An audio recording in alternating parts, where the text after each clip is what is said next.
All right, good afternoon and welcome to the VHHA-sponsored webinar on implementing an organizational check-in. I would just like to review some housekeeping items with you all before I pass this off and we can get started, just in case you are new to this platform. Slides were sent out this morning to those that were registered. If you registered late, you can also access the handouts in the Handouts section of the GoToWebinar platform. This webinar is being recorded so it can be shared with others who are unable to attend live. We do ask that you please dial in using the telephone option if you are able. You will be prompted to enter your audio PIN, and this will allow us to have a discussion at the conclusion of the webinar. At this time, all participants are muted and all panelists are unmuted. If you do have a question, we ask that you hold that question until the end of the webinar, but you may ask a question in two different ways. One, you may raise your hand using the palm with the arrow on it, located in the bottom right portion of the GoToWebinar platform. Hopefully you can locate that now, and I ask that you practice using it so we can be sure you can ask questions later. The second way you can ask a question is if you're either dialed in with your computer's audio or using the phone.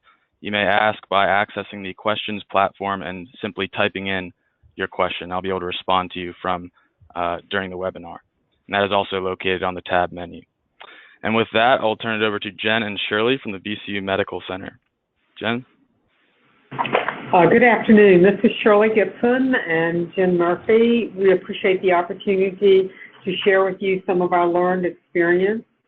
Our slide on our review of what we'll do today is to provide you with an overview of the VCU Medical Center, talk about our daily check-in basics, give you the evolutions of our daily check-in, and talk about lessons learned.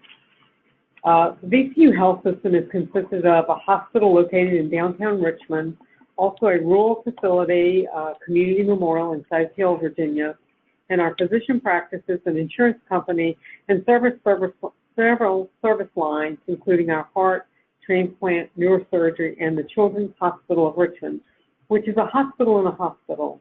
We also have a long-term care child hospital and an adult hospital in South Hill. A psychiatric facility that is on Brook Road, which comprises our services. The health sciences is comprised of 5 schools, including nursing, pharmacy, medicine, dentistry, and an allied health professions program. Under the umbrella of VCU are many colleges and schools, as noted on the right side of your slide. We're striving to be a high reliability organization, and we have sustained fairly high volume statistics and are continuing to grow, as you can see by our numbers. We are an academic medical center located in Richmond, Virginia, with 865 licensed beds plus a 40-bed bassinet single room neonatal intensive care unit. We serve as a safety net hospital for Central Virginia as part of our mission, and we're the only level 1 trauma center in Central Virginia for adults and pediatrics, which also includes a burn center. And we're one of the largest employers in Richmond. All right, so thank you, Shirley. This is Jen, and I just wanted to go over a little bit of our journey as a high reliability seeking organization. So we started, obviously safety has always been something that we work on, it being in the healthcare industry. We started working on some very focused efforts in the early 2000s, including nosocomial infections, but really launched our safety culture transformation in 2008 with our our program Safety First Every Day. So that involves a lot of education for our team members and medical staff, a really significant change in our cause analysis program. This is when we started our daily check-in process, which we'll talk about a little bit more today. And in the years following that, we have taken the principles of high reliability and incorporated into our work with our vendors. We have also incorporated into our work with service excellence and our STAR service program. And now 2017 and beyond, as you can see on the slide, is just continuing to work on sustainability and spreading all of our high reliability practices to all aspects of the health system enterprise, as Shirley alluded to earlier. So our safety vision and safety goal, long-standing since 2008, have been to be America's safest health system with a goal of 0 events of preventable harm to patients, team members, and visitors. So this slide, slide 8, shows the current format of our daily check-in, and then we'll take you guys kind of through how we got here. So at this time, we do the daily check-in 7 days a week, always at 7:45 in the morning. It is a 15-minute call, max 20 minutes, and that's usually if there's a significant issue, but typically it's right at 15 minutes. It's led by Shirley, our Associate Vice President for Support Services, although she's had some different titles over the years. We do have additional support provided by our nursing directors on call and our administrator on call, because as good as Shirley is, she can't be there 365 days of the year. We have a hybrid format where it is both in person, so those that are able to attend in person and be in the room, and then probably about 2/3 of our participants participate through conference call. And we have over 70 participants, but as you'll hear, those folks don't report every day. A lot of folks want to participate in the call to hear the information and share in the situational awareness. They're not necessarily giving a report. We take very few notes. In fact, Shirley and I are really the only ones that consistently take notes. We only keep them for the week, and that's to make sure that we're tracking follow-up items that we need to hear on the next day on the call. We get that question a lot about who takes your minutes and who distributes it. This is not a meeting, it's not a committee, it's a short huddle, and it doesn't really necessitate having to have notes taken. So the goals of a daily check-in, there's several. One, as I mentioned already, is to improve leadership situational awareness. There's a lot of value in everyone in leadership positions of the different areas of the hospital hearing the same information at the same time, all together at once. It really ties in with some of the high reliability principles of anticipation. So those of you who have learned a little bit about high reliability in these webinars, there are 5 principles for high reliability, and they're split into anticipation and then resilience. And these are really about how do we stay out of trouble. So how do we have a healthy preoccupation with failure, thinking about things that maybe could go wrong, reluctance to simplify, so not accepting a simple answer to the complex questions that we face in healthcare, and then sensitivity to operations. Are we aware of what's going on in our area, things that are unusual, things that could cause us to drift from what our safe practices are? It allows for us to escalate things from the front line, or as we refer to it, the sharp end. So through our unit-based safety huddles and our department-based safety huddles, things are escalated to the organizational daily check-in. It serves as a way to identify high-risk patients or situations that may be occurring. So as a trauma center, we have a lot of those things on a fairly routine basis. So most recently, something that's been unusual that we've been dealing with is, possible protests that may be going on in the Richmond area related to the many Confederate monuments and statues that we have. That's something that absolutely could affect operations for the hospital. And then again, anticipation, how can we anticipate these problems and act to prevent?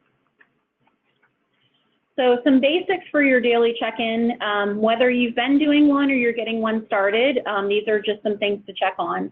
So having it at a consistent time of day every single day, and be willing to be flexible on that. If you're finding that a time no longer works and you need to change it, then change it.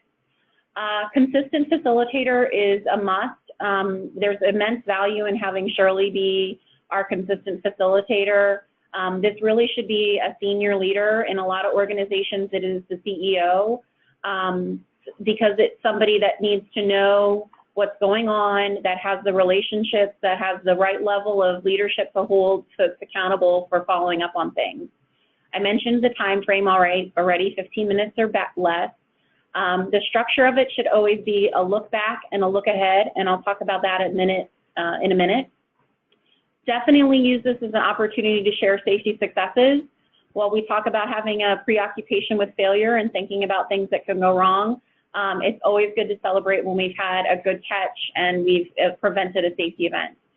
The next one of no problem solving is a place where sometimes people get hung up when they're starting a daily check-in. It's not to solve the problem, it's to bring forward the issue, establish who's going to be the accountable person to provide the follow-up, and the problem solving actually happens offline. So going back to having that consistent facilitator, Shirley is adept at when a report is starting to run a little long, or we have folks jumping in and starting to problem solve a little bit. She's very professional and redirects that, and we get the follow-up the next day. And then the last one I would say is maybe a little bit more optional, but it's a really nice way that our call flows. We start the call and end the call with two key repeatable messages. So we start every call with that safety vision and goal and our common purpose that I just went over with you guys. And then we end every call with how many days has it been since our last serious safety event. And that leaves everyone with, well, how am I going to get this number to be one higher tomorrow? How am I going to get us from 66 days to 67 days? So the look back and the look ahead. With the look back, you're going to talk about any safety events that occurred in the previous 24 hours.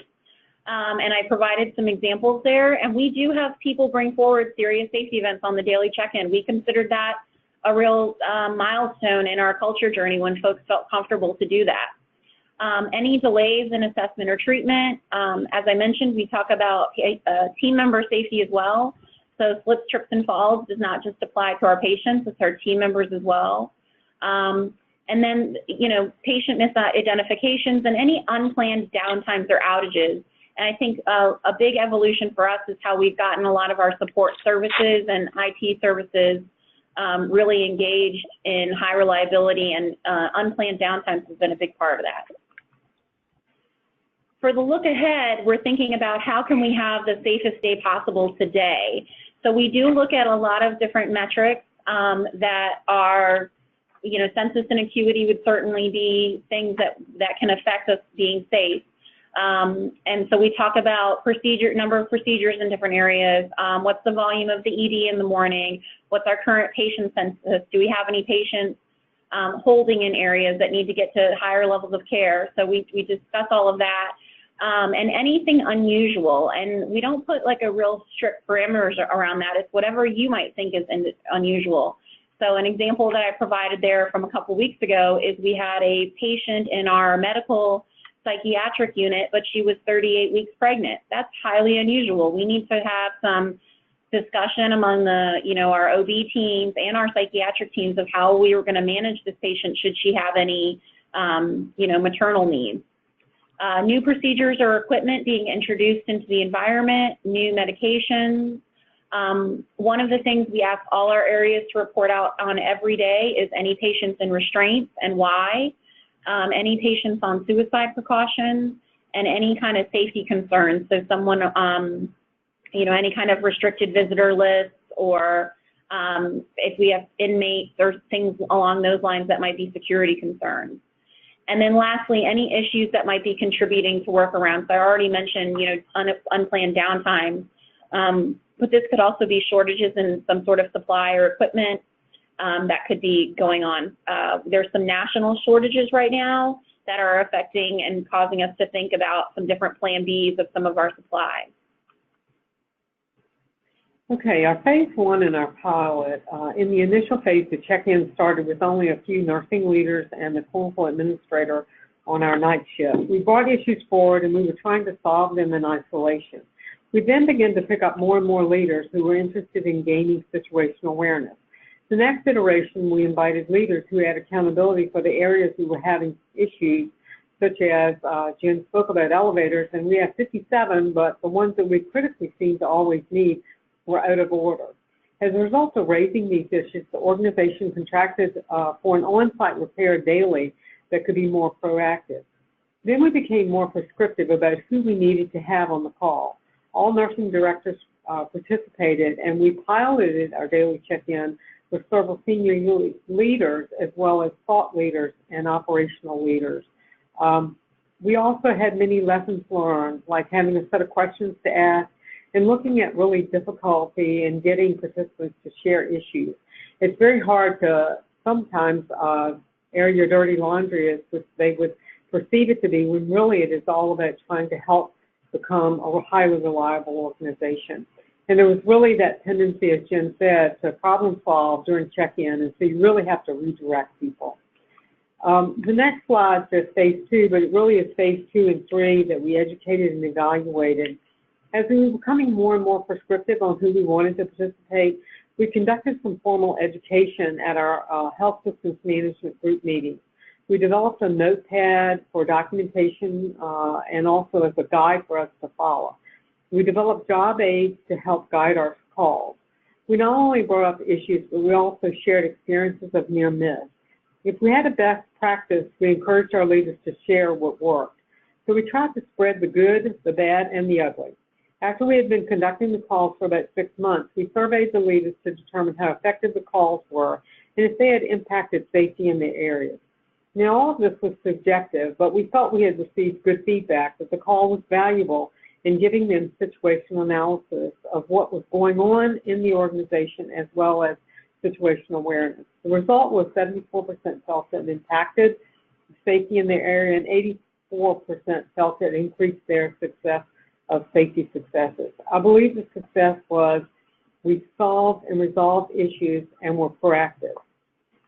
In phase 4, as we evolved, we made the participation a bit more prescriptive. If we had known then what we know now in the experience of the daily check-in, we would have started out being more prescriptive and having a more organized approach. So if I were just beginning my calls today, I would make sure that I had leaders from all clinical areas, and I would educate and then coach them on what to bring forward and how to share their successes and their issues. So if you see that we added nurse managers for each of our service lines on the call. We also revised our daily check-in job aids so that we could educate all of our new entrants to the call. We expanded to include other areas and support services such as telepage, professional services, including our OT, PT, and speech partners.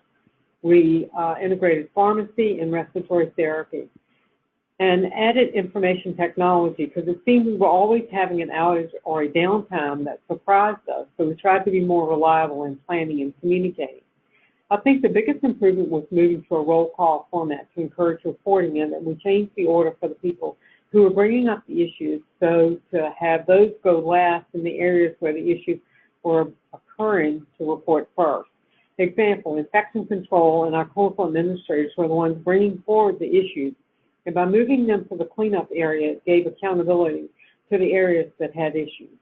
We have added participants as necessary and appropriate, and have introduced the safety topics of the week, such as immunization or one of our behavior expectation tools to one of our emergency calls, such as RRT or COAS or MERT, and medical response teams in our ambulatory areas, which sends a different team. So those things have really helped us in introducing our safety topics. Yeah, and the cleanup crew is just, that was just a terminology we came up with. So that's not a technical term or meant to be any kind of a derogatory term to those folks. On our daily check-in pad that you'll see on the screen, attached we have this notepad. However, we document our call on the pad and use it as a follow-up for the next day. So any issues that I have, I always highlight that. And if someone else is doing the call for me, I make sure that they have those follow-ups so that they can make sure that we get closure. You'll see that the pad gives suggestions on the bottom left of questions to ask, and it really helps us in prompting people sometimes. As Jen had mentioned earlier, we also always start our calls with the vision and the goal and our common purpose, and talk about our weekly safety topic. And then we do the roll call, and then at the end, we close it with the number of serious safety events, our last days since our serious safety event. Yeah, so the days since serious safety event is something that we have had throughout our organization on our intranet page since 2009. So it's really neat to go to meetings and say, so does anybody know how many days it's been? And people can just kind of parrot it back to you. The other thing I'll point out on this slide, because as Shirley was going through that evolution slide, that has taken place over the last 4 years, this evolution. And you'll see in the bottom right-hand corner, we're on version 13 of this notepad. So if we need to make a change, we make a change, and we're not too shy about that. The way that this has become so ingrained in our organization is because we really listen to the participants. If we don't have them there and they're not, participating, this is all for nothing.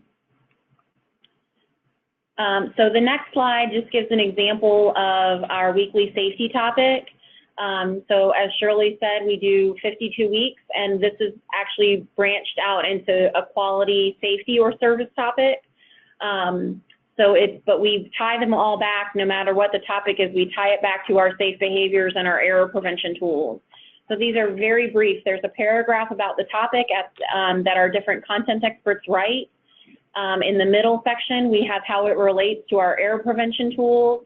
And then at the bottom, we have 1 or 2 questions for our leaders to use when they're going around to talk to their team members to see what the current state is in their area. And this just keeps topics that sometimes fall to the back burner or that we forget about. It helps keep them in the front of our mind by having these rotating topics. And then we always have the content expert to contact for additional information at the bottom. So lastly, we'll just go through some lessons learned, and we've touched on a few of these as we've gone through the slides. But the first thing I would say is you really do need to be patient and persistent. It's important that whoever's leading this is really passionate about it and can speak to it as a champion, which Shirley absolutely could and did for us as we were starting. But if you're starting small like we did, that's okay. Start small, there's room for it to grow. Because you're doing this every single day, it really lends itself well to rapid cycle improvement and kind of doing your own little PDSA cycles. We've tried things that didn't work. We give them a few days or sometimes even a couple weeks and tweak it. And if it didn't really catch, then we abandon it. So that's the adapt, adopt, or abandon. If we need to tweak it, we will. If it works, like the weekly safety topic, we adopted it. And then there have been some things that we've tried that didn't really work. 5-to-1 feedback and giving people constructive coaching and positive feedback when they report things on the daily check-in was absolutely instrumental in getting buy-in. As Shirley mentioned, when people were feeling uncomfortable bringing something forward or felt that it was punitive, she did a lot of offline coaching and behind-the-scenes coaching to say, what are your concerns? How can we make this more comfortable for you? Let me talk to you about how this call can help you get this issue addressed. So that feedback is really very important, and we still do that. We had something come up today where I provided some feedback to someone. Strive for progress, not perfection. I think maybe it's a little bit of an occupational hazard for those of us in healthcare. We want everything to be great. We want it to be perfect, but just get your call going. We would have loved to be where we are today when we started in 2008, but we had to take baby steps. And with that, I will stop and see if there's any questions. Let me go back over the screen, see if anybody types any ones in. Mike, do you have any there? Let's take a look here. And yeah, we're opening up the lines for questions, guys. So again, you may ask by raising your hand, by clicking the hand icon, and I'll unmute you. or you can type your question into the questions input box, and we'll be able to respond and have a discussion through that.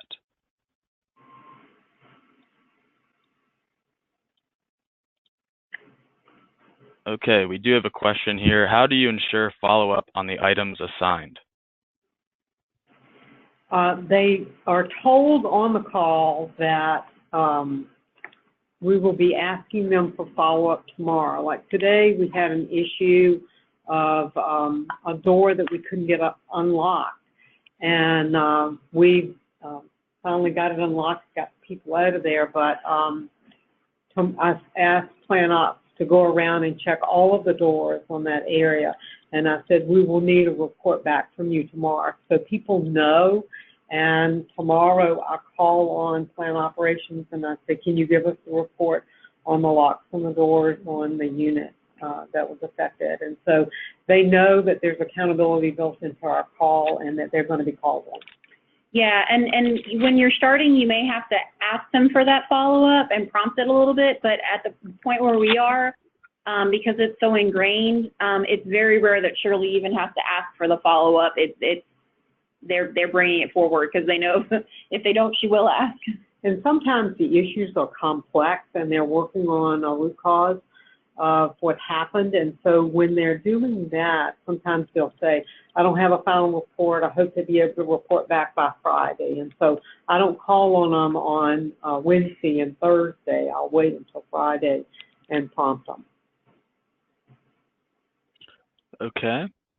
We have another question that came in here. Are there specific departments or leaders who report out every week?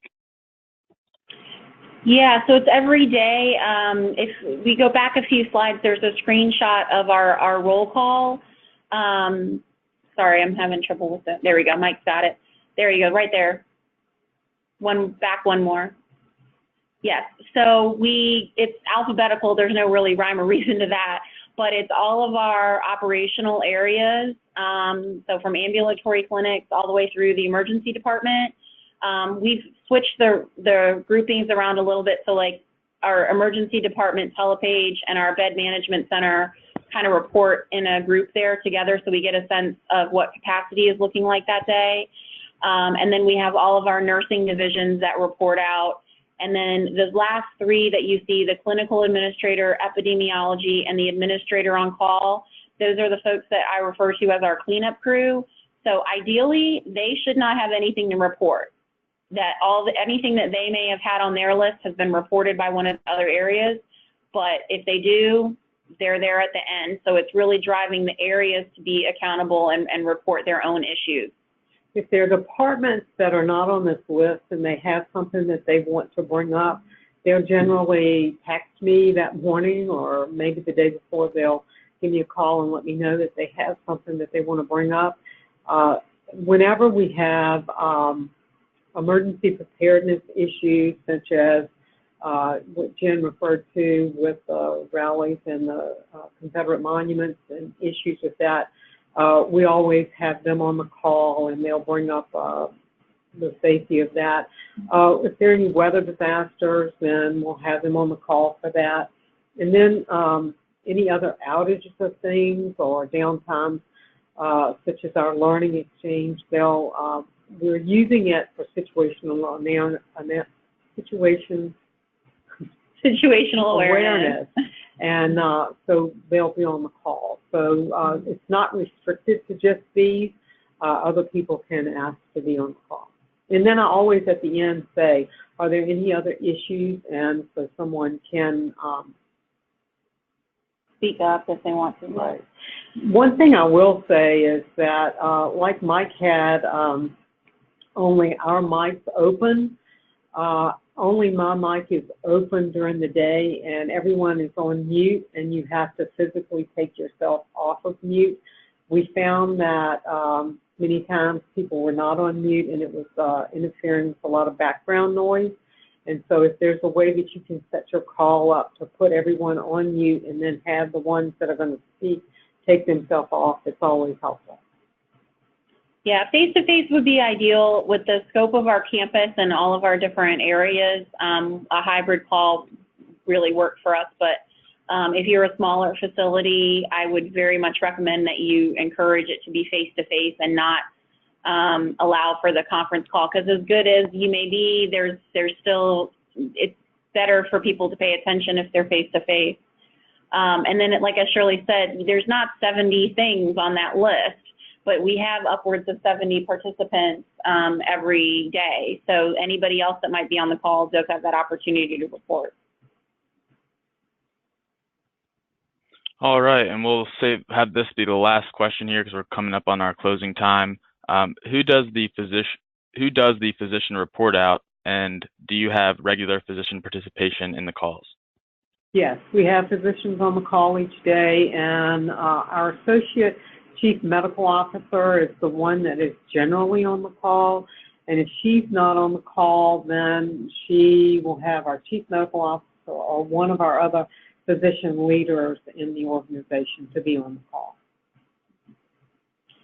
On the very last slide is Shirley and I's contact information, and we're happy to do a one-on-one call if anyone has questions or a consultation or something, so please feel free to reach out to us. And if you want to listen in to one of our daily calls, you're more than welcome to do that. Just contact one of us and we will get the appropriate confidentiality documents to you so that you can listen. All right, thank you so much, Jen and Shirley and VCU Medical Center for that presentation. It's a very important topic, a very useful tool to be improving quality and patient safety. So Joan will be in touch with you all soon with a follow-up on this topic and provide information on the upcoming Brown Bag webinar series. So again, thank you all. I hope you have a wonderful week, and we'll talk to you next series.